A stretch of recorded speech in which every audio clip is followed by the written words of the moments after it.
ललित मोहन ने दी जानकारी।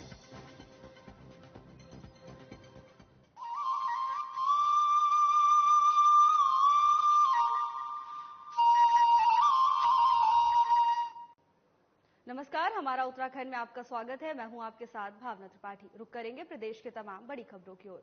बीजेपी के स्टार प्रचारक के रूप में प्रधानमंत्री नरेंद्र मोदी उत्तराखंड आने वाले हैं, जिसको लेकर बीजेपी तैयारियों में जुटी हुई है।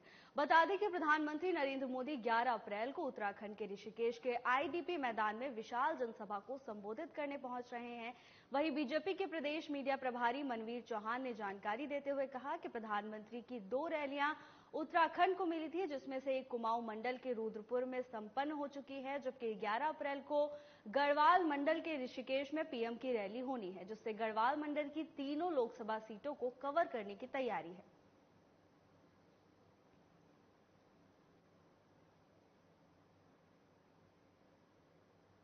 कि चुनाव की दृष्टि से विश्व के सबसे लोकप्रिय नेता आदरणीय प्रधानमंत्री नरेंद्र भाई मोदी जी की उत्तराखंड को 2 रैलियां उनकी मिली हैं। एक रैली रुद्रपुर में विशाल जनसभा उनकी संपन्न हो चुकी है, जिसमें पूरे कुमाऊं क्षेत्र के कार्यकर्ताओं और आम जनता में उत्साह का माहौल है। वहीं अब 11 अप्रैल को ऋषिकेश के आईडीपीएल मैदान में आदरणीय प्रधानमंत्री नरेंद्र भाई मोदी जी की दूसरी विशाल जनसभा होने वाली है, जो हमारे टेहरी, पौड़ी और हरिद्वार की लोकसभा पर केंद्रित होगी। और इसकी जो 23 विधानसभा हैं उसमें विशेष रूप से हम फोकस करने वाले हैं। उत्तराखंड में 19 अप्रैल को लोकसभा के सामान्य निर्वाचन होने जा रहे हैं। आपको बता दें कि पहले चरण के चुनाव के लिए सभी पार्टियों का जनसंपर्क अभियान और रोड शो जनसभा कार्यक्रम अब रफ्तार पकड़ने लगा है। वहीं सूबे में सबसे चर्चित बनती जा रही गढ़वाल लोकसभा सीट से कांग्रेस पार्टी इंडिया गठबंधन के प्रत्याशी गणेश गोदियाल की सीमांत नगर जोशीमठ पहुंचने पर क्षेत्र के कांग्रेस कार्यकर्ताओं ने उनका गर्मजोशी के साथ स्वागत किया।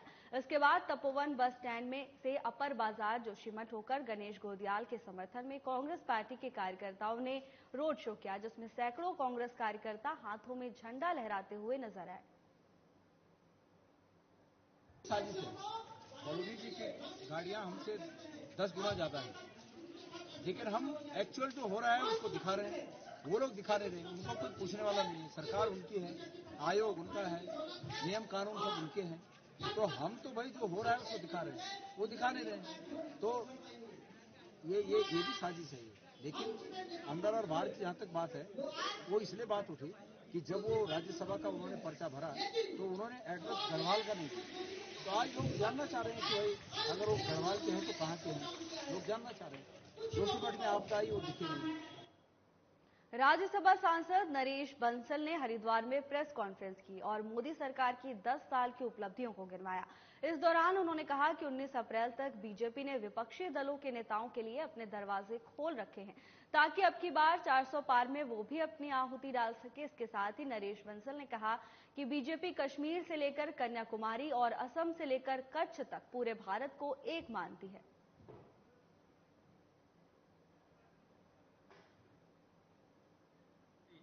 का कहना है कि हम सबको साथ लेकर चलेंगे।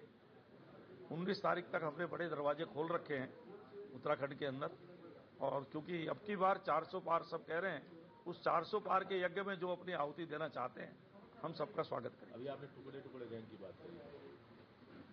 टुकड़े टुकड़े गैंग में इसलिए कह रहा हूं कि कल ही मल्लिकार्जुन खड़गे जी ने जिस प्रकार से कहा है कि राजस्थान में आकर प्रधानमंत्री जी कह रहे हैं कि हमने 370 हटाई, यहां क्या वास्ता।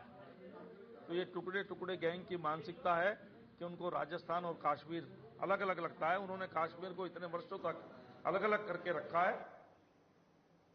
इस वक्त की बड़ी खबर की ओर रुख करेंगे। पूर्व केंद्रीय मंत्री वीके सिंह का उत्तराखंड दौरा। वीके सिंह आज प्रदेश में करेंगे 2 रैली। रुड़की और कोटद्वार में जनसभा को संबोधित करेंगे। 12 अप्रैल को बीजेपी के 2 नेताओं का उत्तराखंड दौरा। रक्षा मंत्री राजनाथ सिंह 12 अप्रैल को करेंगे 3 रैलियां। इस वक्त की बड़ी खबर, जहां 12 अप्रैल को बीजेपी के 2 नेताओं का उत्तराखंड दौरा होगा। रक्षा मंत्री राजनाथ सिंह 12 अप्रैल को उत्तराखंड पहुंचेंगे। वीके सिंह आज प्रदेश में 2 रैलियां करेंगे। इस दौरान वो जनसभा को संबोधित भी करेंगे। पूर्व केंद्रीय मंत्री वीके सिंह का उत्तराखंड दौरा है। आज प्रदेश में 2 रैलियों में शामिल होंगे वीके सिंह। रुड़की और कोटद्वार में जनसभा को संबोधित करेंगे। 12 अप्रैल को बीजेपी के 2 नेताओं का उत्तराखंड दौरा। 12 अप्रैल को रक्षा मंत्री राजनाथ सिंह भी उत्तराखंड में जनता के बीच पहुंचेंगे। इस वक्त की बड़ी खबर, जहां वीके सिंह उत्तराखंड के दौरे पर रहेंगे। पूर्व केंद्रीय मंत्री वीके सिंह के उत्तराखंड के दौरे को लेकर आपको खबर दे रहे हैं। आज प्रदेश में 2 रैलियों को संबोधित करेंगे। रुड़की और कोटद्वार में जनसभा को संबोधित करने पहुंचेंगे पूर्व केंद्रीय मंत्री। रक्षा मंत्री राजनाथ सिंह 12 अप्रैल को संबोधित करेंगे। वीके सिंह आज प्रदेश में 2 रैलियों को संबोधित करेंगे। इस वक्त की बड़ी खबर, जहां पूर्व केंद्रीय मंत्री वीके सिंह का उत्तराखंड दौरा है। आज 2 प्रदेश में रैली करेंगे, जनसभा को संबोधित करेंगे।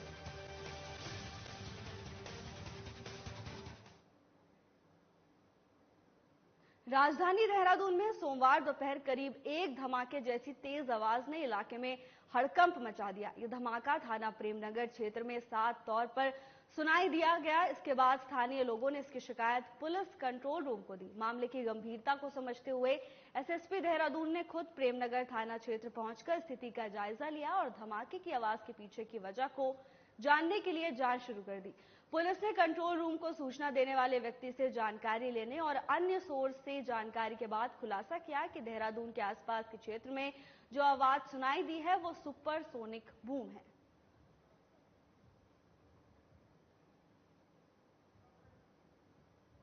आज कंट्रोल रूम में विभिन्न माध्यमों से लगातार पब्लिक के द्वारा शिकायत दी गई कि उनके द्वारा एक अपने एरिया में ब्लास्ट की आवाज सुनाई दी है और चूंकि लगातार ये विभिन्न थाना क्षेत्रों से, खासकर जो हमारा आईमे का क्षेत्र है, खराई है, सेलाकोई, ऐसे क्षेत्रों से ज्यादा व्यक्तियों की कॉल है। इसको देखते हुए तत्काल सभी टीमों को अलर्ट किया गया और जिन लोगों द्वारा सूचना दी गई थी उनसे व्यक्तिगत रूप से बात करके घटनाक्रम को समझा गया। तो पता चला कि उनके द्वारा बताया गया कि उन्होंने कहीं कोई ब्लास्ट होते नहीं देखा, जबकि एक ऐसी आवाज उनको लगी जो आसमान से या कहीं ऊपर से आई थी और जिसके कारण शीशे दरवाजे भी उनके कुछ उसमें हिल गए थे। इसको देखते हुए गंभीरता में समस्त थाना क्षेत्र में चेकिंग अभियान, लोगों से जानकारी मौके पर जाकर की गई। तो यह तथ्य प्रकाश में आया कि कहीं भी कोई ऐसी घटना जमीन पर ऐसी कोई घटित नहीं हुई, लेकिन हाँ, एक बहुत तेज आवाज सुनाई दी जो करीब 10।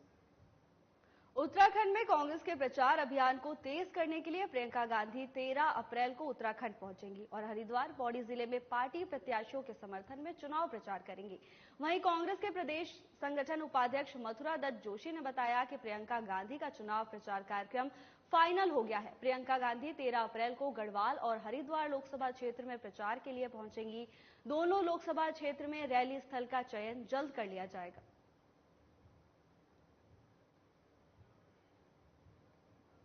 अभी भी हमारे प्रदेश में लोग आ रहे हैं और 13 तारीख को प्रियंका जी का कार्यक्रम है हरिद्वार और गढ़वाल लोकसभा क्षेत्र में, और उसके बाद राहुल गांधी जी भी यहाँ पहुंचेंगे। खड़गे जी का कार्यक्रम लग रहा है अल्मोड़े में। तो सारे स्टार प्रचारक हमारे यहाँ जिनकी डिमांड होती जा रही आ रहे हैं। खबर पौड़ी से है, जहां प्रियंका गांधी अब उत्तराखंड पहुंचकर जनता को संबोधित करने वाली हैं। जनसभा का आयोजन किया जाएगा। इस दौरान प्रियंका गांधी लोकसभा चुनाव को लेकर बिगुल फूकेंगी।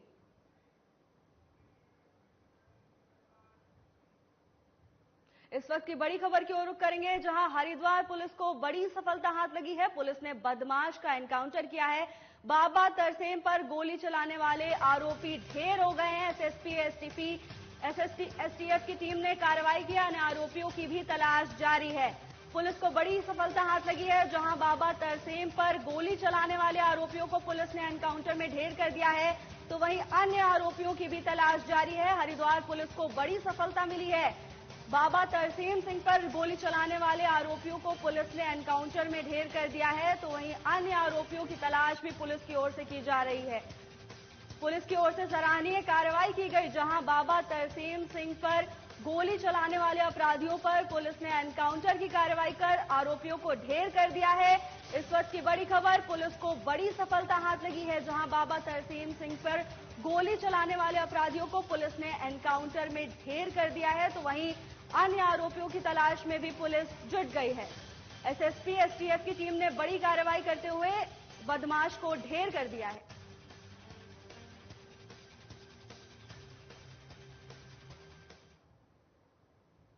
चैत्र नवरात्रि की शुरुआत हो गई है। नवरात्र के पहले दिन मां शैलपुत्री की पूजा की जाती है। इस दिन मां दुर्गा के प्रथम स्वरूप शैलपुत्री का पूजन अर्चन और स्तवन किया जाता है। नवरात्रि के 9 दिनों में माता दुर्गा के रूपों की विधि विधान से पूजा आराधना की जाती है। भक्त इस दौरान व्रत का पालन भी करते हैं। नवरात्रि का पहला दिन माता दुर्गा के प्रथम स्वरूप मां शैलपुत्री को समर्पित है। मां दुर्गा सुख समृद्धि और आरोग्य प्रदान करने वाली है।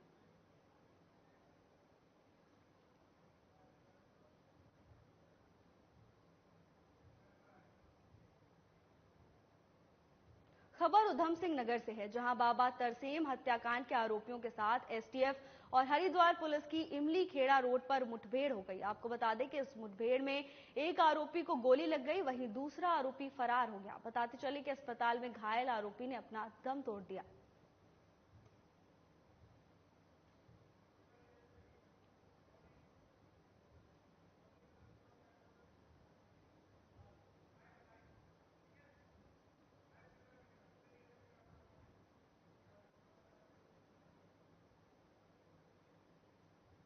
पौड़ी में जनसभा का आयोजन किया गया, जिसमें मुख्यमंत्री पुष्कर सिंह धामी ने शिरकत की। इस दौरान उन्होंने जनसभा को संबोधित किया। क्या कुछ कह रहे हैं सीएम धामी, आइए आपको सुनाते हैं।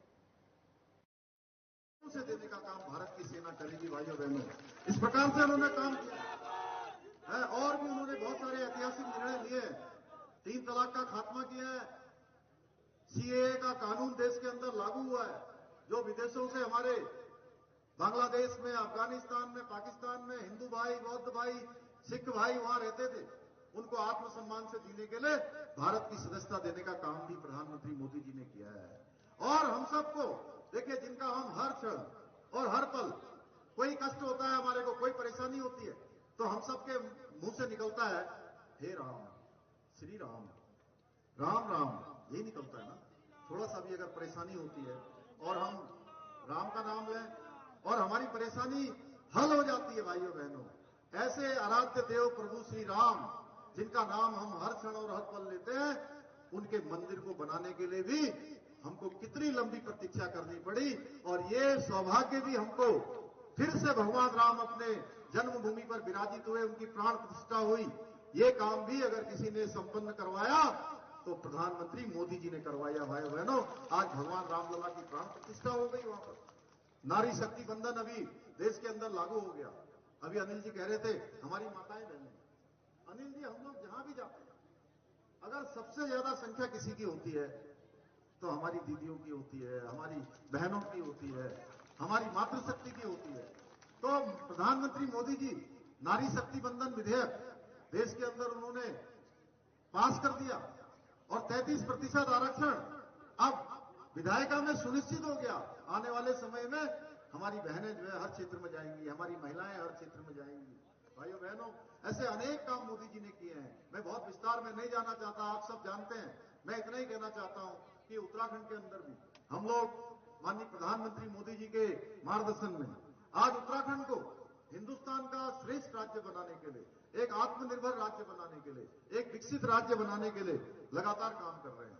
बहुत सारे फैसले हमने लिए हैं, बहुत सारे नए कानून बनाए हैं, बहुत सारी नई नीतियां बनाई हैं, बहुत सारे चैलेंज आए हैं। उन चैलेंजों को स्वीकार करते हुए, उन चुनौतियों को स्वीकार करते हुए हम आगे बढ़े हैं। आप सबके आशीर्वाद से उत्तराखंड के इतिहास में पहली बार एक इस राज्य में एक मिथक था, एक परिपाटी थी कि हर बार सरकार बदल जाती है जब भी चुनाव आता है। पहला चुनाव 2022 में जो हुआ, ये ऐसा चुनाव है जिसने उत्तराखंड के इतिहास को बदल दिया। एक ही पार्टी की सरकार पहले थी, फिर से आप सब लोगों ने आशीर्वाद देकर दोबारा सरकार में आने का अवसर प्रदान कर दिया। हमने आपसे जो भी वायदे किए, जो भी संकल्प किए हैं, उन सबको हम एक एक करके आगे बढ़ा रहे हैं। भाइयों बहनों, हमने कहा था हम समान नागरिक संहिता का कानून उत्तराखंड के अंदर लागू करेंगे। समान नागरिक संहिता हमारा पहला काम होगा नई सरकार के गठन होते ही। मैं आप सबको बताना चाहता हूं कि नई सरकार गठन होते ही हमने जो सबसे पहले फैसला लिया था, समान नागरिक संहिता की कमेटी बनाने के लिए लिया था। भाइयों बहनों, मुझे ये बताते हुए खुशी है कि हमने जो आपसे वायदा किया था, हमारे प्रधानमंत्री मोदी जी के नेतृत्व और मार्गदर्शन में हम उस चुनाव में गए थे और मोदी जी की गारंटी आज पूरे देश में उनकी गारंटी ही गारंटी पूरी होने की गारंटी है। एक यह भी गारंटी उत्तराखंड के अंदर पूरी हुई कि समान नागरिक संहिता का यहां पर विधेयक बन गया। राष्ट्रपति महोदया ने भी उसको हमको अपनी स्वीकृति प्रदान कर दी है। इसके साथ साथ एक लंबा कालखंड यहां हमारे जो भाई बहन परीक्षाओं में भाग लेते थे, सरकारी नौकरियों में अपनी परीक्षाएं देते थे, उसमें चयन के लिए भाइयों बहनों उनका चयन नहीं होता था। आपने देखा किस प्रकार से नकल माफिया हावी थे। नकल माफियाओं के कारण से ईमानदार हमारे जो गरीब माता पिता के बेटे और बेटियां थे, उनके अंदर योग्यता, प्रतिभा, क्षमता होने के बावजूद भी उनका नंबर नहीं आता था भाइयों बहनों। और जैसे इसकी शिकायत मिली, जैसे ये प्रकरण सामने आया, हमने कहा कि ये लंबे समय से नकल माफियाओं का खेल चल रहा है। ये खेल अब हमारे नौजवान युवा भाई बहनों के हक में नहीं है, उनके भविष्य के साथ खिलवाड़ कर रहा है, गरीब माता पिताओं के साथ उनकी ईमानदारी पर डाका डाल रहा है, धोखाधड़ी कर रहा है। इसलिए हम इस पर कार्रवाई करेंगे भाइयों बहनों। आज कई सैकड़ों लोगों के लगभग लोग जो है जेल की सलाखों के पीछे चले गए। नकल का अध्यादेश हम लेकर आए, उसका परिणाम हुआ कि हमने जो कैलेंडर जारी किया था, वो कैलेंडर हमारा पूरी तरह से लागू हो गया। पिछले 2 सालों में आपने देखा होगा कई हजार नियुक्तियां बिल्कुल पारदर्शिता के साथ हुई हैं, बिल्कुल ईमानदारी के साथ हुई हैं। जो भी बेटे बेटियां हमारे योग्य हैं, क्षमतावान है, प्रतिभावान है, उनका नंबर आ रहा है, बिना किसी भेदभाव के आ रहा है, बिना किसी पक्षपात के आ रहा है।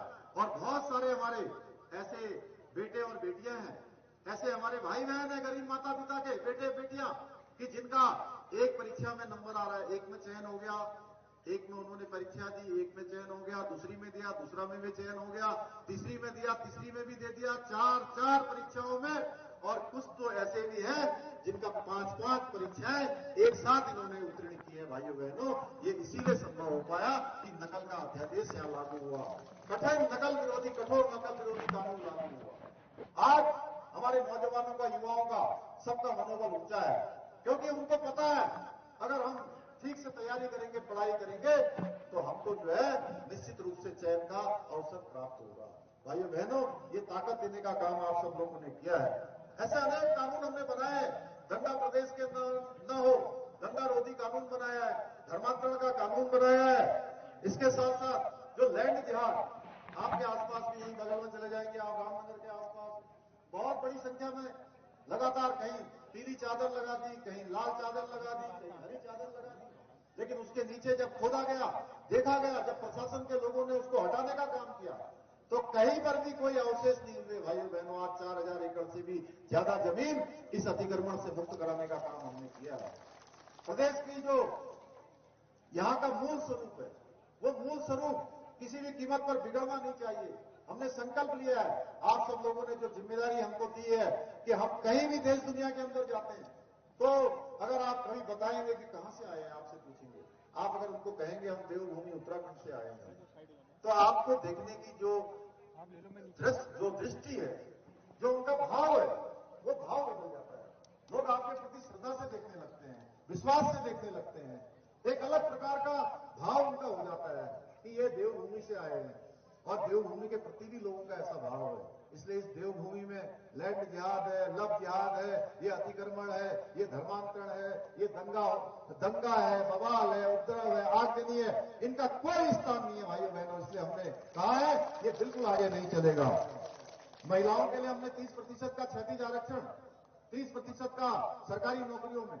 उत्तराखंड की महिलाएं कितनी कठिन परिस्थितियों में काम करती हैं, हमने देखा है। मैंने भी अपनी मां को देखा है, अपनी दादी को देखा है, किस प्रकार उनका जीवन होता है, कैसे वो घास काटने जाती हैं, कैसे खेत में काम करती हैं, कैसे बच्चों की देखभाल करती हैं, कैसे घर का खाना बनाती हैं, कैसा घर चलाती हैं, किस प्रकार से घर को व्यवस्थित करने का काम करती हैं, इतनी परेशानियों के बाद भी। इसलिए हमारे उत्तराखंड की महिलाओं को हर क्षेत्र में आगे बढ़ने का अवसर मिलना चाहिए भाइयों बहनों। हमने इसी को ध्यान में रखते हुए उत्तराखंड के हर जिले में मातृशक्ति के उत्थान का, महिलाओं के उत्थान का हमने उत्सव आयोजित किए थे। यहां भी हमने उत्सव आयोजित किया था पौड़ी जनपद में, आप में से शायद कुछ लोग आए होंगे। पूरे जनपदों में अलग अलग स्थानों पर पिछली दीपावली में हमने सशक्त महिला उत्सव बहना योजना प्रारंभ की। हमारी बहनें आज एक से एक अच्छा उत्पाद बना रही हैं, अच्छे से अच्छे काम कर रही हैं, कोई बुनाई के क्षेत्र में, कोई सिलाई के क्षेत्र में, कोई स्थानीय उत्पाद बनाने के क्षेत्र में। उनके उत्पादों को अच्छी पहचान मिले, अच्छा बाजार मिले, उसके लिए हम काम कर रहे हैं। क्योंकि उन बहनों का काम जहां अपना रोजगार को स्थापित कर रही हैं, अपना रोजगार कर रही हैं, वहीं दूसरे लोगों को भी उस रोजगार से जोड़कर उनको भी स्वरोजगार देने का काम कर रही हैं। और इतना अच्छा काम कर रही है कि कई बार मल्टीनेशनल कंपनियों को भी, जो बहुराष्ट्रीय कंपनियां हैं, उन कंपनियों से भी अच्छा काम हमारे पूरे पहाड़ की बहनें बना रही हैं, पूरे उत्तराखंड की बहनें बना रही हैं। भाइयों बहनों, उनको एक अच्छा बाजार मिले।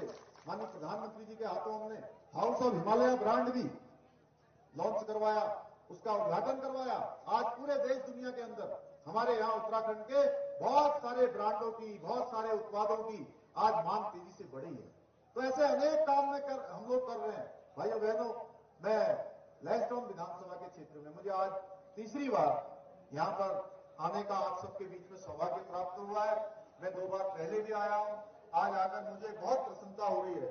और आपके जो विधायक हैं माननीय दिलीप रावत जी, लगातार इस क्षेत्र के लिए काम करते हैं और बहुत सारे इन्होंने यहाँ के लिए बहुत सारी विकास की योजनाओं को आगे बढ़ाया है। बहुत सारे विकास के कामों के लिए समर्पित रहते हैं। बहुत ज्यादा इधर उधर की बातें नहीं करते आपके विधायक ऐसे हैं। ये सीधे सीधे टू द पॉइंट आते हैं और कहते हैं, मुख्यमंत्री जी, मैं ये 25 चीजें कहने के लिए नहीं आया हूं आपके पास, मैं आपके पास से 3-4 चीजें हैं, इसको करवा दीजिए, मेरे क्षेत्र के लिए जरूरी है। इतना समय बोलने वाला आदमी मैंने ये देखा है कि बहुत कर्मठता से अपने क्षेत्र के लिए काम करते हैं। अभी इसमें धूमाकोट के लिए 90 करोड़ रुपए की विभिन्न क्षेत्र की विकास हेतु 15 योजनाओं की हमने संस्तुति प्रदान की है। इसके साथ साथ और भी जो विद्युत तंत्र को सुदृढ़ करने का काम है, मूलभूत सुविधाएं हैं, यहाँ के तमाम काम है, जो मोटर मार्गों का सुधारीकरण है, नवनिर्माण है, उन सब पर बहुत तेजी से काम किया गया है। स्कूलों के बारे में काम किया गया है। धूमाकोट में मोटर मार्गों का काम निरंतर गति से आगे बढ़ाया जा रहा है। इंटर कॉलेज में धूमाकोट में सभागार का निर्माण भी आपने करवाया है। ऐसे अनेक काम इन्होंने बढ़ाए हैं। भाइयों बहनों, अगर मैं इस पर बोलूंगा तो बहुत लंबा हो जाएगा। इन्होंने खुद ही बोले हैं और ये आप सबके बीच में बार बार आते हैं। एक तरफ जहां आज हम लोग आपके बीच में अनिल बलूनी जी के लिए, माननीय प्रधानमंत्री मोदी जी के लिए आपका समर्थन, आपका मत और आपका आशीर्वाद देने के लिए आए हैं और समर्पित भाव से हमारे प्रधानमंत्री मोदी जी ने पिछले 10 सालों में एक दिन का भी अवकाश लिए बिना, यानी कि एक दिन की भी छुट्टी नहीं ली है और 18 घंटे से काम किसी भी दिन नहीं करते हैं। भाइयों बहनों, वहीं दूसरी तरफ जो कांग्रेस पार्टी है, वो केवल किसकी बात करती है? तुष्टीकरण की बात करती है, परिवारवाद की बात करती है, भ्रष्टाचार की बात करती है। अभी 2 दिन पहले उनका घोषणा पत्र जारी होता है। भाइयों बहनों, आप सबके आशीर्वाद से हम तो यहाँ समान नागरिक संहिता लागू कर रहे हैं देवभूमि उत्तराखंड में।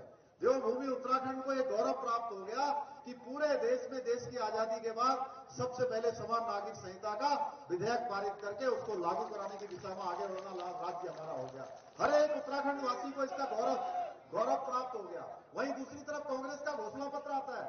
तो पिछली बार अभी अनिल जी कह रहे थे, पिछली बार जब विधानसभा का चुनाव हो रहा था तो उस समय कह रहे थे कि उत्तराखंड में हमारी सरकार बनेगी तो हम क्या करेंगे, मुस्लिम यूनिवर्सिटी बनाएंगे। भाइयों बहनों, ये देवभूमि में वो कहते हैं कि मुस्लिम यूनिवर्सिटी बनाएंगे और अब की बार कहते हैं कि मुस्लिम पर्सनल लॉ बोर्ड के जो नियम है उसको हम लागू करेंगे नई सरकार अगर हमारी बनती है तो। ना तो क्या कहते हैं वो।